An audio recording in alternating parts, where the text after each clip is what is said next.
Bismillahirrohmanirrohim. Alloh taologa tavakkal.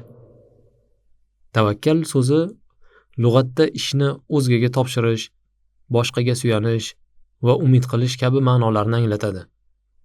Dr. Ahmad Farid Bahrur Royah kitobida dunyo va oxirat ishlaridagi manfaatlarni jalb qilish va zararlarni daf qilishda qalbning Alloh taologa haqqoniy suyanishi tavakkul deb atadi, deb yozadi.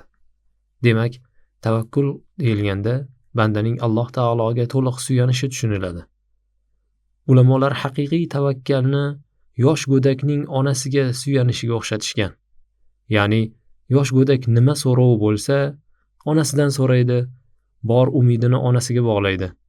Barcha ishlarida faqat onasiga suyanadi. Allohga ana shunday suyanish haqiqiy tavakkal bo'ladi. Qur'oni Karim va hadisi sharifda haqiqiy tavakkalning qanday ulug' samaralar berishi bayon qilingan.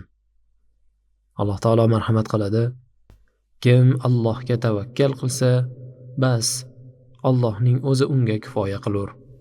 Taloq surasi 3-oyat. Hadis sharifda Alloh taologa tavakkal qiluvchilar insonlarning kuchlilari ekani aytilgan. Ibn Abbos radhiyallohu anhu dan rivoyat qilinadi. Rasululloh sallallohu alayhi va sallam dedilar: kim insonlarning kuchlirog'i bo'lishini yaxshi ko'rsa, Allohga tavakkal qilsin.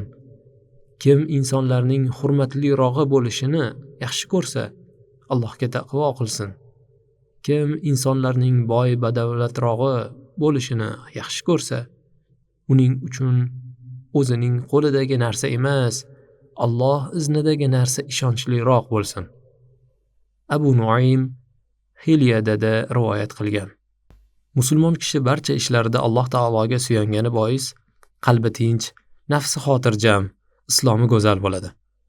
Allohga tavakkal qilish jamiyat taraqqiyoti barqarorligida ham muhim omil hisoblanadi.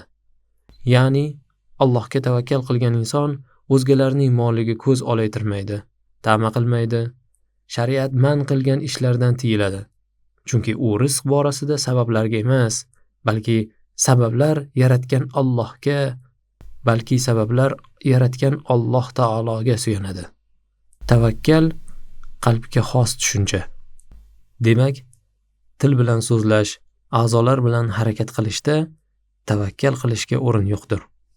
Masalan, dehqonning urug'ini vaqtida qaramasdan, ekinga ishlov bermasdan, mo'l hosil olish uchun Allohga tavakkal qildim deyishi tavakkal emas. Bu shariatni tushunmaslik va ko'rsatmalarini bajarmaslikdir.